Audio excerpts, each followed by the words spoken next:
Alright, here we are into a new unit. We're into part 3, rather, material for the third exam.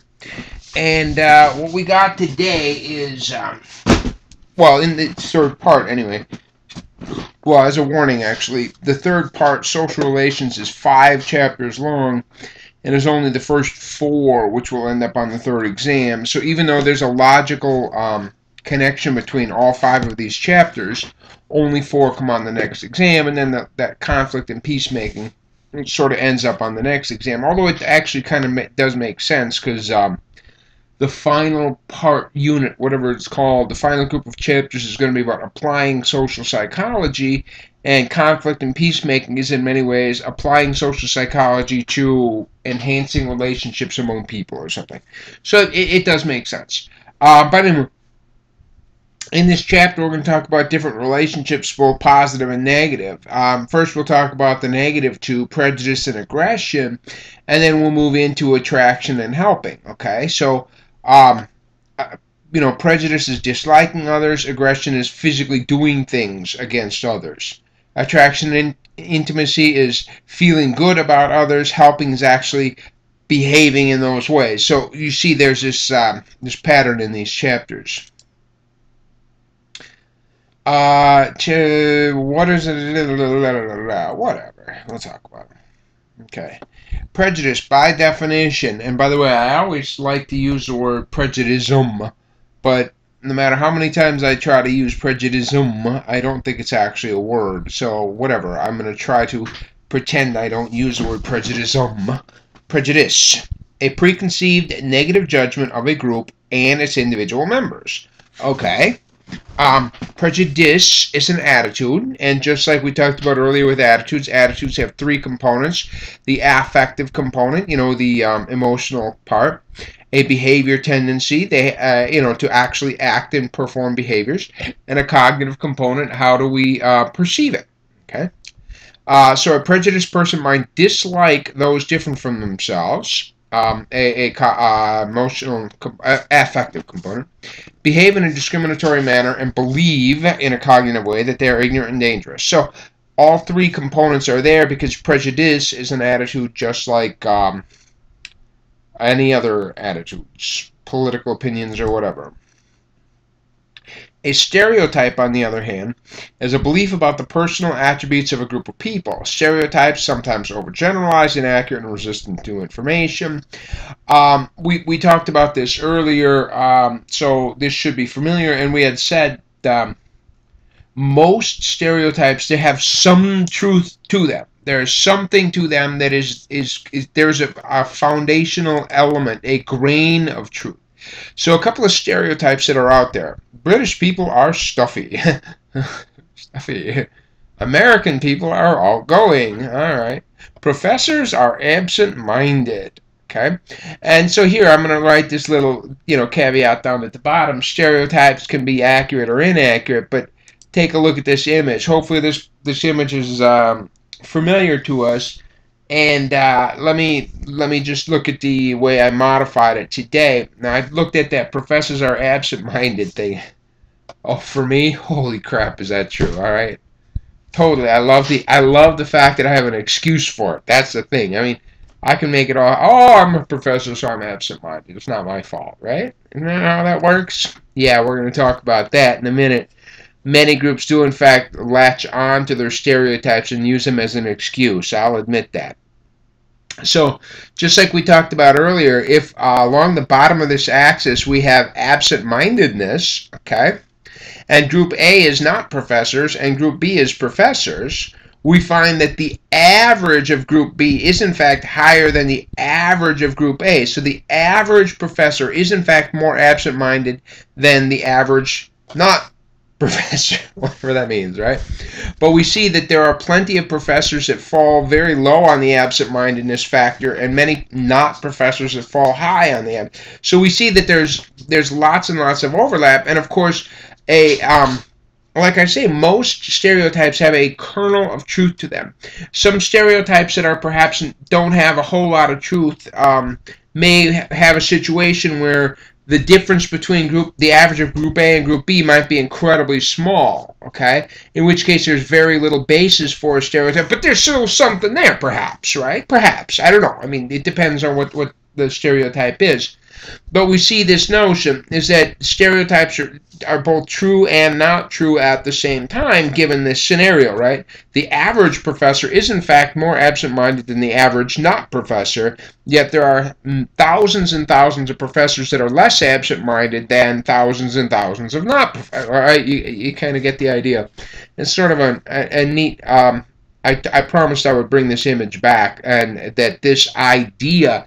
and in fact, we could, as I warned you earlier, and I'll just say it again, we could take this same basic image and make it apply to so many elements in psychology, because this is in fact the same basic type of image that you would use in your statistics class to find out if there's a significant difference between two groups, and it would be the same thing. How large is the gap between group A and group B? You know, the experimental group is on the left and the control group is on the right, and is this difference large enough that I believe that that difference is not due to random chance and blah blah blah alpha 0.05, and right? So I mean, this idea comes up many times. This is not just, you know, professors versus non-professors and absent-mindedness.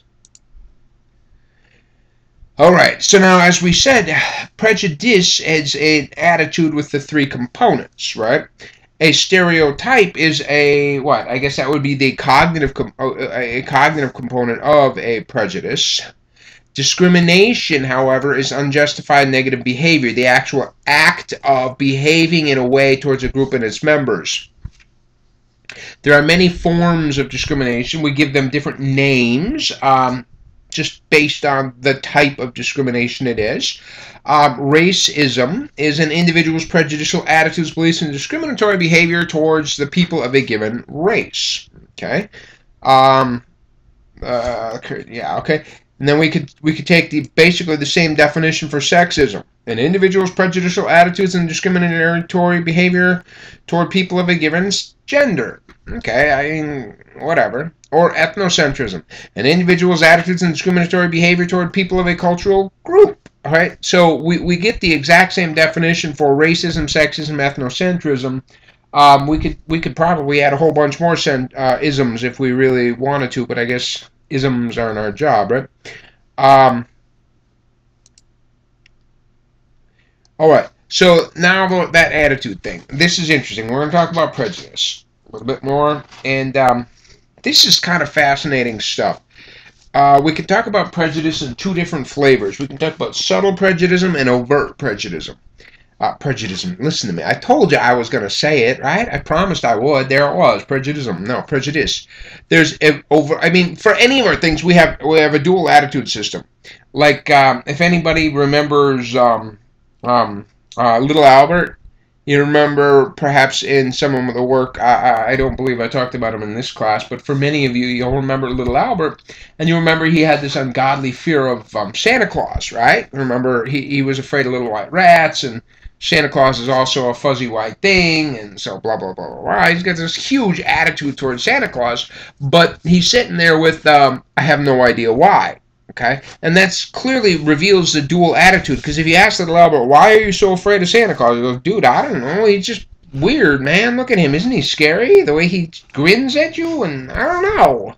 Okay, so it turns out that we can have an explicit attitude and an implicit attitude towards the same object, and those two may or may not match despite our best intentions. We may retain a childhood fear or dislike of something, and in fact, the basic rule is education. Increased levels of education can in fact reduce explicit prejudice. Very much can reduce explicit prejudice. Always does, and not always, but almost always does. However, education, generally speaking, cannot remove implicit attitudes. Okay? So, as it says here, explicit attitudes change as a function of education, while implicit attitudes tend to remain the same. This is a kind of a cute graph. Not me. White Americans felt that 44% of their peers are high in prejudice, but only 14% of these exact same people felt that they themselves were high in prejudice. Here, would you vote for a black president? And we know that since this image was created, we have in fact voted for a black president. So look at this. What am I at? 90 couple odd percent that say yes. But we also want you to know that here it is in 2012, okay? And if somebody comes up to you, even in a survey, and says, would you vote for a black president? And you write no, you're like, you racist bastard. That's the society we live in, right? Back in the 50s, it was much more acceptable, perhaps, to explicitly say it. Now, there was this potential thing that came up in 2008. Some of the pundits were all worried about. They said, look, okay, you can tell me all day long that 95% of people say that, yes, they would vote for a black president. By the way, that still leaves 5% of people that will explicitly say, in 2008 at that point, they would explicitly say, no way, I wouldn't vote for a black guy. So there's still some people that explicitly say it. Well, anyway, these pundits in 2008 said, okay, I got it. We got 95% of people who'd say explicitly that they would vote for a black president, and therefore there's not an issue. However, we still got that implicit thing going on. And so the pundits in 2008 were worried and said, we're just worried that the moment these people close the curtain on the voting booth and nobody's looking, okay, they might say outside the booth, they might say, oh yeah, Barack Obama, I love the dude, he's awesome. And then the moment they close that curtain, they go, there's no way I'm voting for that dude. And there was some concern that people's true attitudes would come out the moment that they had the privacy to exhibit it. Well, anyway, here's some more. Blatant prejudice is disappearing. I mean, the most blatant forms are disappearing. If asked if you agree with the following, okay, so here's a statement. There should be separate sections for Negroes on streetcars and buses. You'd hear it and you'd go like, what the hell are you saying to me? Yet if we had asked that kind of a thing to you in the 1950s, I mean, maybe you would have agreed, maybe you would have disagreed. I mean, that's another thing. But it would not have sounded bizarre. But to us here in this day and age, we hear this kind of a statement and we're like, are you really asking me what I think you're saying? It just doesn't even make sense to us. However, subtle prejudice does not seem to be disappearing. As I said, blatant prejudice tends to dissipate, go away with education, but subtle prejudice does not. So if you take a look at this video here, it's an interesting thing. It's Alan Alda, if any of you remember, some of you older folks might remember Alan Alda from MASH, and, well, many other things, but MASH in particular. And he hosts a series, scientific series. It's actually pretty interesting. And in this particular episode, he goes through the subtle prejudice test. And it's really a neat way to find out what kind of prejudice you actually have, even though you say, I'm not prejudiced. Or perhaps a simple way to reveal somebody's subtle prejudice is to look at personal space. Throw them into a room with a bunch of people and start measuring how close they get to different people. And as long as people aren't aware that they're being measured, the personal space that they create with different people will indicate an awful lot. So as we said, subtle prejudice is not disappearing. Here was two different studies that they did. These are actually, these are a good bit older studies, so I'm not sure. I mean, these were done, boy, I can't remember exactly, but these were done, I want to say, in the early 80s, which isn't that long ago, obviously, but still, I mean, whatever. Here it was. 5,000 resumes were sent out in response to employment ads, okay? They sent out resumes with either white names or black names. Okay, the names on them were, and they were the exact same resumes, by the way. And the names were either Emily or Greg or Lakeisha or Jamal. So clearly the names were, you know, male or female, and I mean, they really, I guess you could probably have a black guy named, a black woman named Emily, but I don't know that I've ever seen one. And you could have a white girl named Lakeisha, but again, I'm not sure I've seen one. Okay, and so lo and behold, the resumes that had the white names had one callback for each 10 resumes, and the resumes with the black names had one callback for each 15 resumes, even though they were word for word exactly the same resumes. Then they did it. How about this one? A separate study. They gave participants a poorly written essay and asked people to evaluate it. Okay, it was bad. And if the person evaluating the essay believed that the author was white, it was rated poorer than if they believed the author was black. Different standards were being put in place depending on what the rater believed the author of the paper was. There was different standards, and that's not a helpful thing for anybody. Here's a couple more. These are actually more recent. These were really interesting.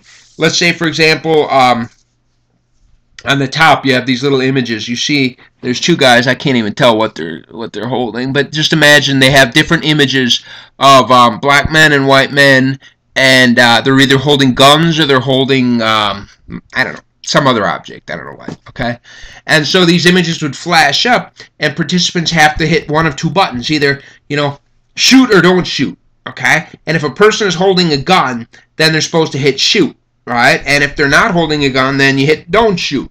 Okay, and they have to do it as quickly as possible.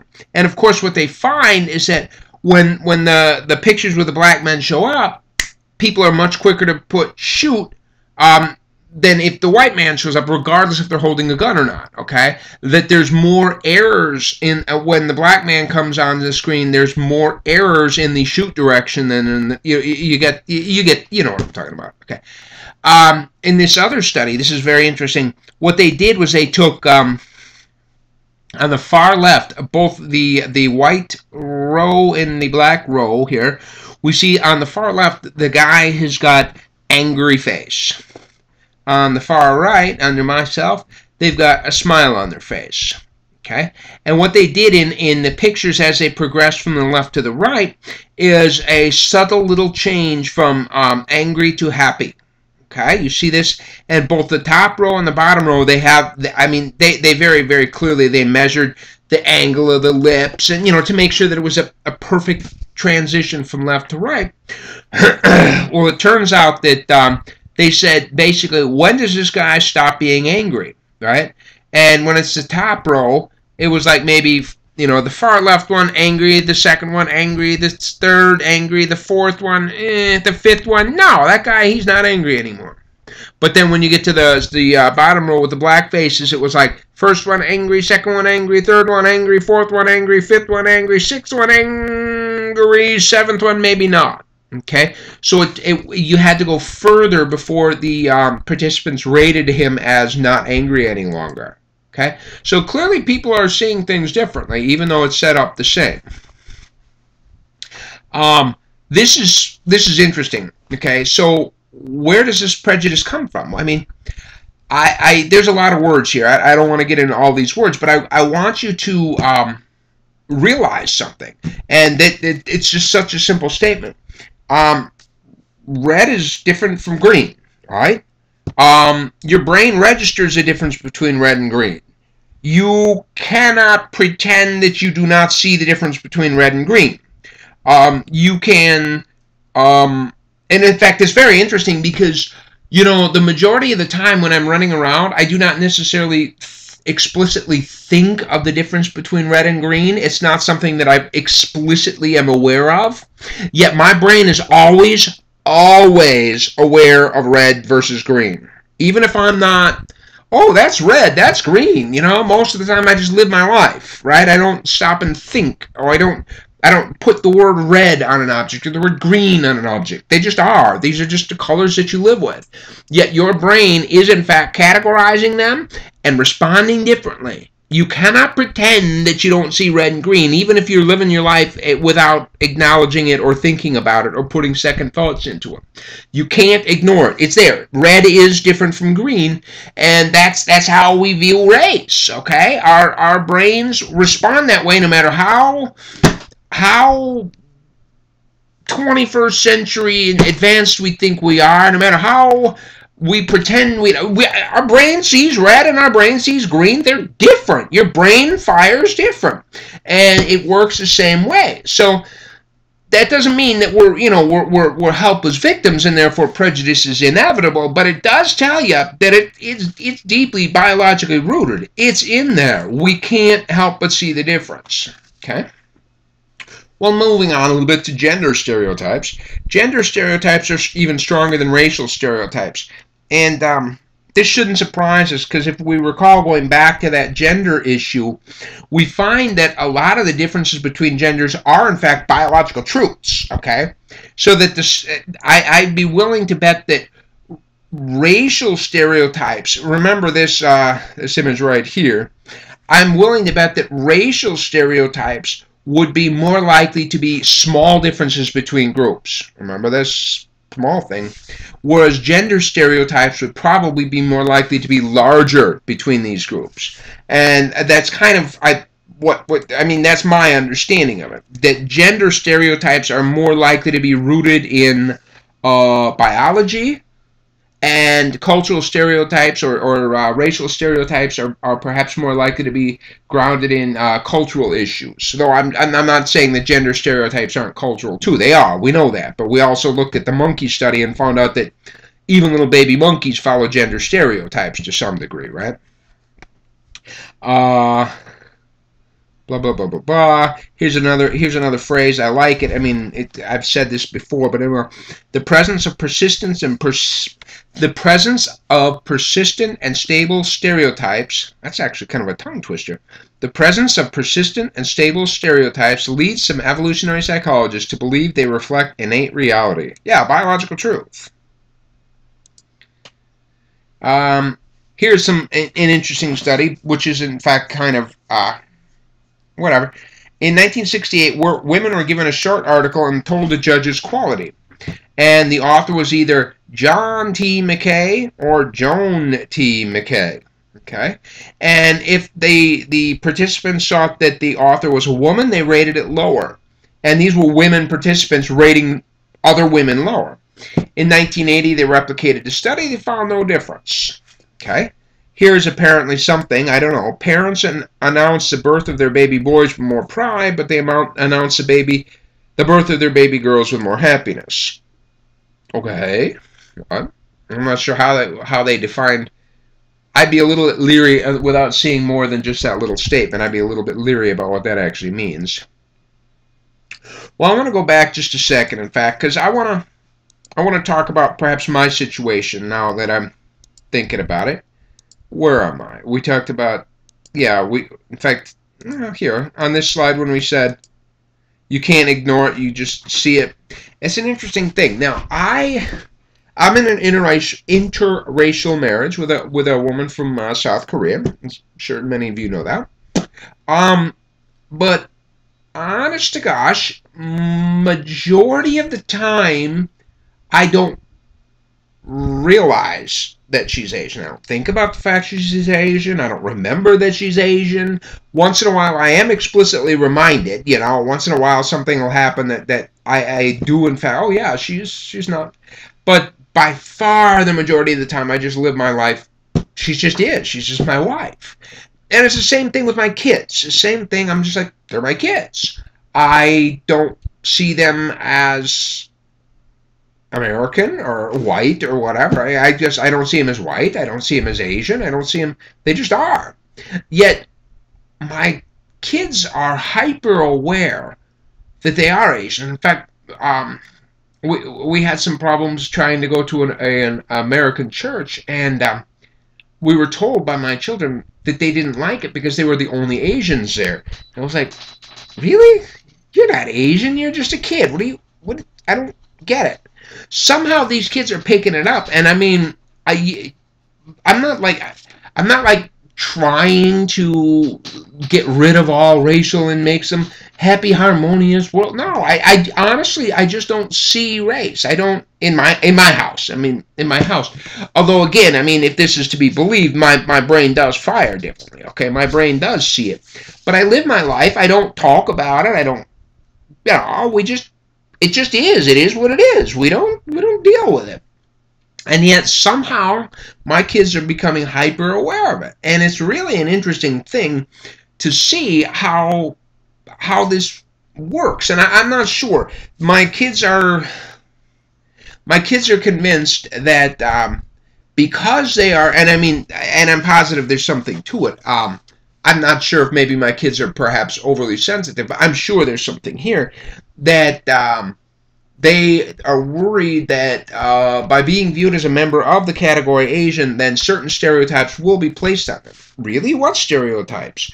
Oh, the stereotype that all Asians are really smart. And I'm like, is that a bad stereotype to live with? I don't understand why, even if somebody drops that stereotype on you, is that really a bad thing to live with? I still don't necessarily get it. But suffice it to say, and we'll talk about this later, is that many of these stereotypes exist in the mind of the people of these groups. And once it exists in the mind of these people, it might become a self-fulfilling prophecies, okay? And so I don't understand why my kids would care when the stereotype is a positive thing. But then they said, like, basically that it makes an expectation on them that's hard to live up to. That I don't know. I don't know. It's really interesting. I would love to be able to see a brain scan of myself, because like I said, I mean, here I am going and screaming. You can't ignore the difference between red and green. Even if you don't think about red and green, your brain thinks about red and green. And I wonder, after this many years, if my brain does see the Asian thing. Because, I mean, you have no idea how involved my life is in Asian people and Asian society, and I just don't, it just is what it is. And I wonder how much my brain would in fact respond to those things. Probably a hell of a lot more than I would believe or admit.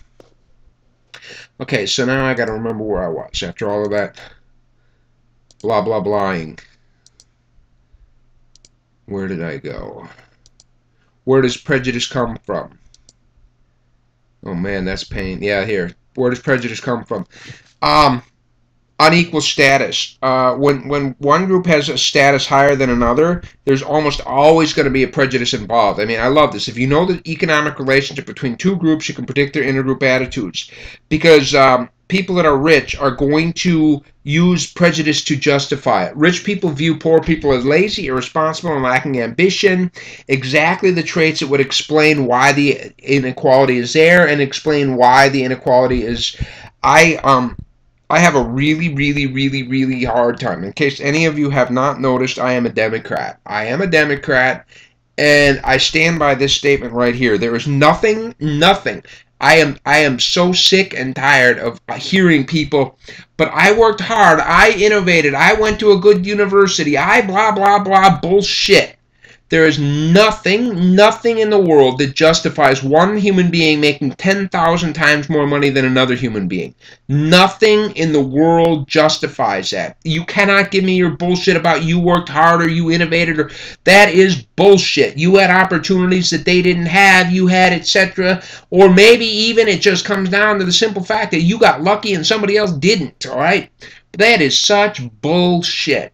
I understand working hard pays off, and I got that, okay? I worked my ass off. I'm thrilled. I'm not rich. I'm never going to be rich, and I'm not afraid of that. Doesn't bother me. But here's the deal. Explain this to me then, Mr. Rich Man. You explain to me why I work just as hard as you. Shit, I bet you I work harder than you, have a better education than you. How is it that you make 10,000 times more money than me, and how the hell do you justify that, okay? So I'm just...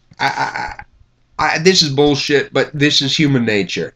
But we know that we know from the past that whether this unequal status comes this way. I mean, let's say for example this happened in former Yugoslavia, when Kosovo, and there was the Serbians, and they wanted to do that. They were doing the ethnic cleansing on the native Albanians in Kosovo, and there was all of this, and then I guess it was NATO came in, and basically to stop the ethnic cleansing and put, blah, blah, blah, blah, blah, and lo and behold, as soon as the native Albanians in Kosovo were in charge, all of a sudden the prejudice walked in the opposite direction. I mean, it just flipped. It just flipped overnight, okay? All of these horrible things, these people in Kosovo, they're on the news, oh my God, them Serbians are doing la, la, la, la, la, and the moment that the Kosovoians, whatever, the ethnic Albanians were in charge,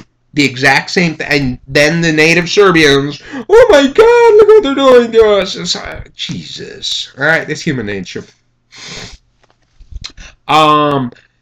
Social dominance orientation. Social dominance would be a personality trait. We talked about you could measure these psychological constructs, you can quantify it. Well, one of these psychological constructs that you could quantify is called social dominance. You could take a test, and I'm sure there are questions on it, like I like to be in charge or some shit like that.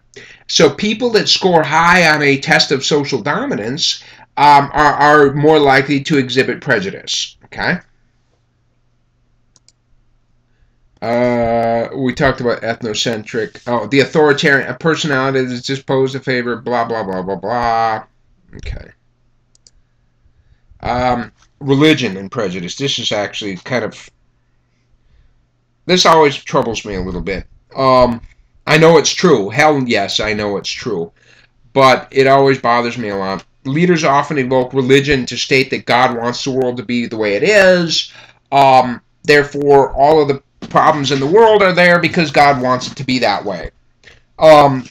People that go to church express more racial prejudice than people that don't go to church, and that frightens the shit out of me because, that's not what when I teach Sunday school, that's most certainly not what I try to teach my kids. That is definitely not it. In fact, I try to teach the exact opposite, yet that's what comes out.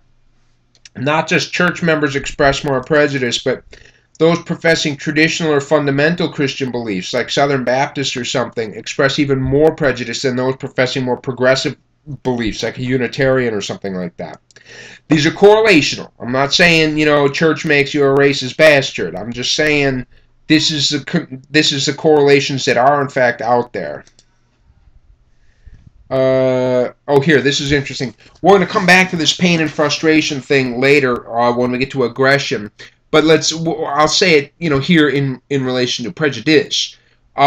Here, for example, between 1882 and 1930, lynchings in the South were highest when cotton prices were lowest. So when cotton prices were lowest, people were frustrated. And so when people are frustrated, they look for a source for the frustration. And they want to attack it. They want to attack that thing that is making them feel pain or frustration. Well, the thing that is making them feel pain and frustration is cotton prices. Well, you can't attack cotton prices, right? How are you going to attack the price of cotton? So you just find the next best thing. You kick your dog. Shit, that's called sublimation or something. I don't know what the hell that's called, but whatever. I am not a Freudian. Please don't make fun of me. But you find another way to express your frustration, and that's what lynchings were in the South between 1882 and 1930. So anytime there's competition for scarce resources, there's frustration, and you can't fight the cost of cotton. You can't. It's not something you can aggress against. The realistic group conflict theory is the theory that prejudice arises from competition between groups for scarce resources. When you look in Canada, opposition to immigration rises and falls, in their polls, rises and falls with unemployment rates. I will bet it would do the same in America if we did that study. This is interesting.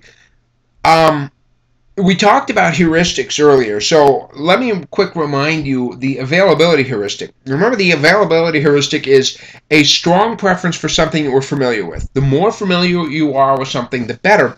And remember, it was something simple like, here's an apple and here's a lychee and you're hungry and you're like, well, let's see. I had this type of an object before the apple and I'm still living and I never saw that other thing, that lychee. I've never seen one of those before, so I don't really know what would happen if I ate that. So, gee, I better prefer that thing I'm familiar with, because the thing I'm familiar with I've interacted with before and I'm not dead. Okay? Well, how about this? It's a new apple, but it's let's say it's a Granny Smith apple, and you've never seen a Granny Smith apple. You've only had red apples, and this one's green apple. But you know what? It's still an apple, and it still kind of belongs to that category, even though you should still prefer that to like a lychee, right? The more familiar it is, the more we should prefer it, because the more likely it represents something that we've safely interacted with in the past. Okay?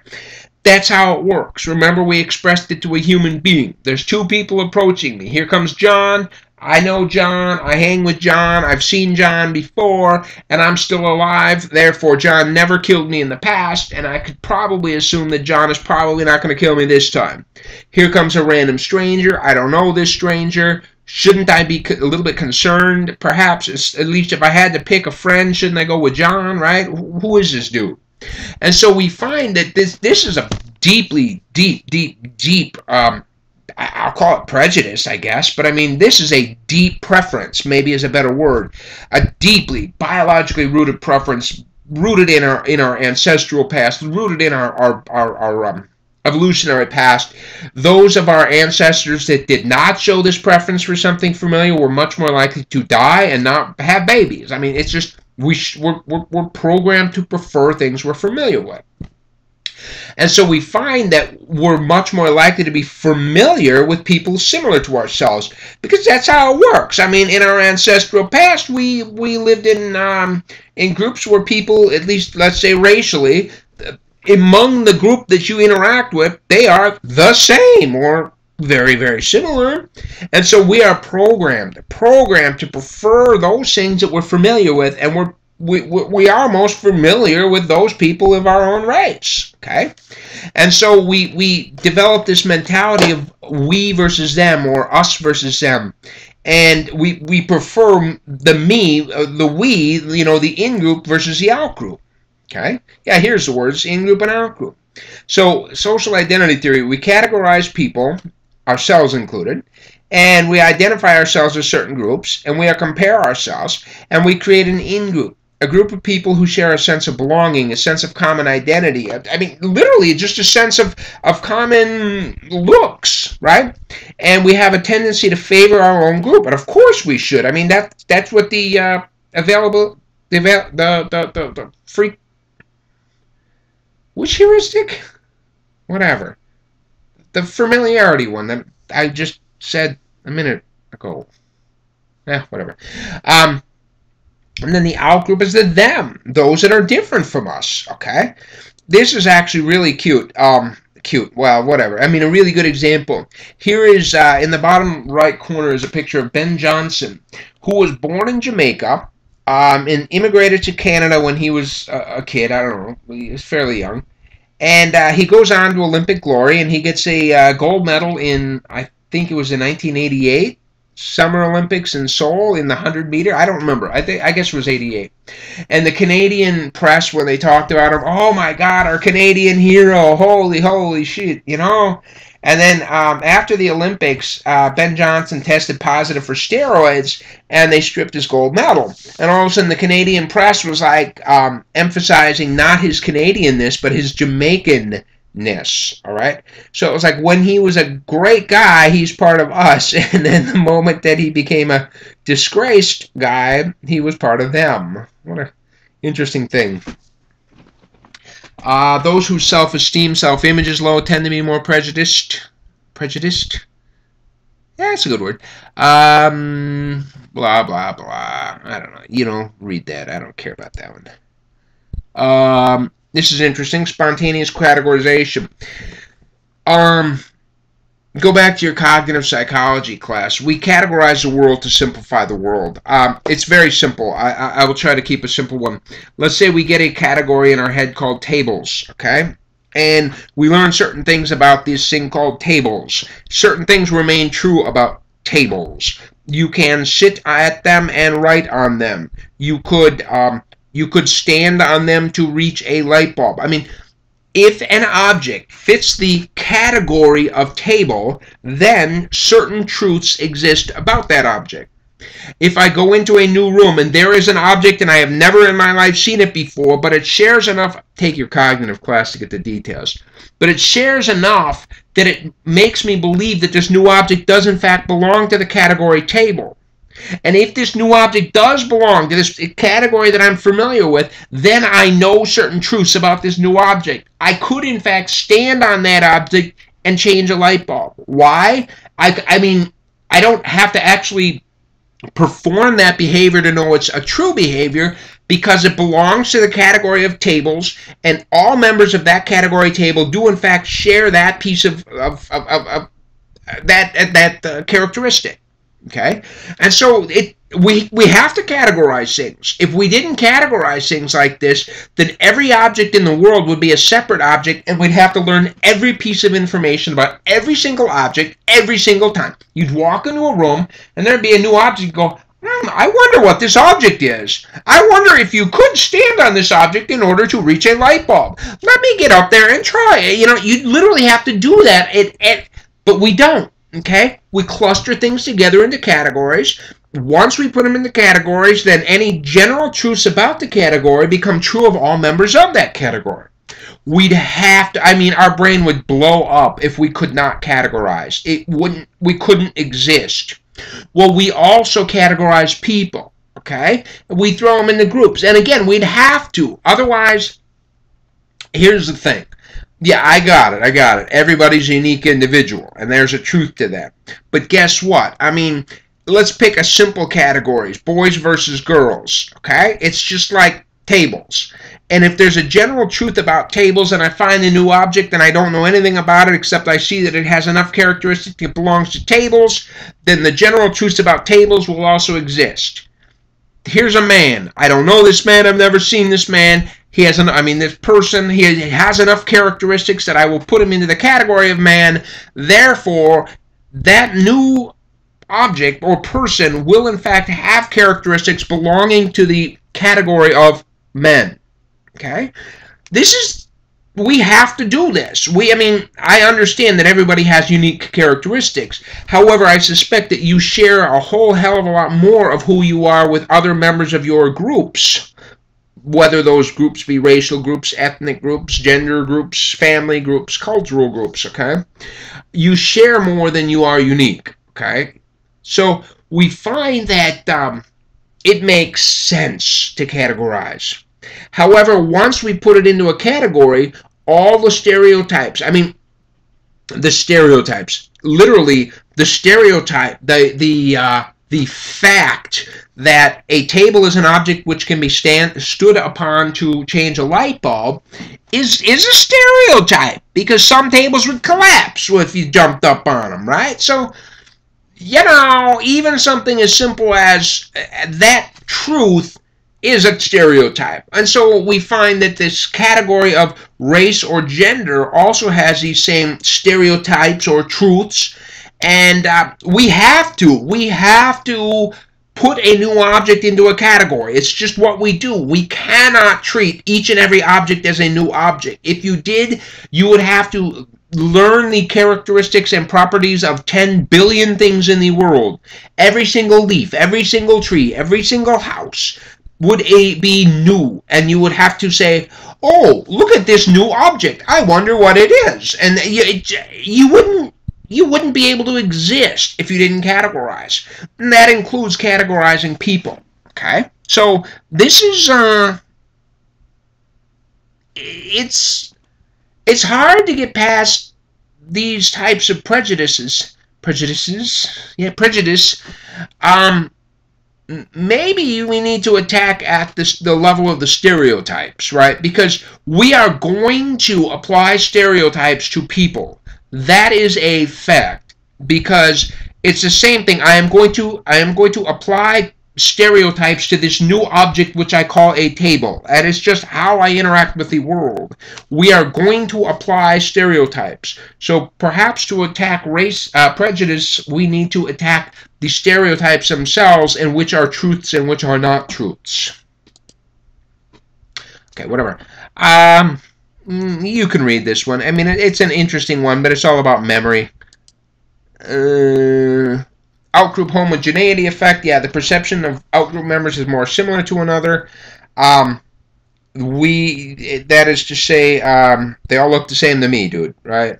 And I can tell you this. Although when I first met my wife, and we would go to the church, and we go to a Korean church, by the way. And you get there, and you have no idea what it's like to see a face of 5,000 Asian faces, and they all look the same. Right? Oh my God. However, after having interacted with them for quite some number of years, I completely don't see them as the same anymore. Everybody's different. I see the subtle things which make them different. But those members of the outgroup, in many ways, look exactly the same to us. The outgroup members are more similar. We can see the differences between our groups, but in that other group. And so we find that stereotypes are much more likely to be felt to be true because we just can't even see individual differences. They all look the same to us, right? Own race bias, tendency for people to more accurately recognize members. Yeah, recognition. That actually comes... I think we'll talk about that in social psych and the law, I believe. We're going to expand on that statement. A distinct person in a group is perceived as having exaggerated good or bad qualities. Yeah, and I'm not sure what makes the difference between exaggerated good and exaggerated bad. But if you got one person who's different, that person will either be the outcast or will be the center of attention. Okay, I love this this image down here. By the way, oh yeah, stigma conscious. A person's expectation of being victimized by prejudice or discrimination. I wish I could read this small thing, but remember this. Oh gosh. Oh man, it's a hilarious comic if you could just read it. I can't read it. It's too small on my screen. But check it out. It's hilarious. All right, I really enjoy that one. The group serving bias, explaining away outgroup members' positive behaviors, also attributing them. In other words, when a member of my group failed to contribute, right, failed to give to the church or something like that, it's because he needs every penny to support his family. Because he's a member of my in-group, I understand his characteristics more. This goes back to the fundamental attribution error. Remember we said the fundamental attribution error is the tendency to attribute people's bad behaviors to who they are as a person rather than understanding that it's a situational factors, right? We also said that the fundamental attribution error becomes less frequent the more that we know somebody. The better that we know them, the more likely it is to go away. And the logic behind that was that the more we know somebody, the more likely we are to understand and know their situational influences. And so here it is. If it's a member of my in-group, then I'm less likely to commit the fundamental attribution error. A member of our group failed to contribute because he needs every penny to support his family. I saw the behavior. It was a, negative behavior, whatever that would be. But I understand it's a situational thing. It's not because a member of my group is a bad person. The member of the other group failed to contribute because she's cheap and selfish. Okay? And so this is literally a form of the fundamental attribution error such that those members of my in-group, I can recognize their situations. Those members of my out-group, I cannot see their situation because I just don't know them that well. Okay? And clearly this could form a very, very large part of prejudice. The just world phenomenon is a tendency of people to believe that the world is just and fair, and people get what they deserve and deserve what they get. I swear to God, I think this is the mantra of the Republican Party. I know, I try not to be political, but my God, how can I not be political when I hear some of the shit that comes out? All right, whatever. Okay? So it's like, if you're poor, you deserve it. Why? I don't know why. The world is fair. You must have done something. What goes around comes around, buddy. Cosmic karma. Okay?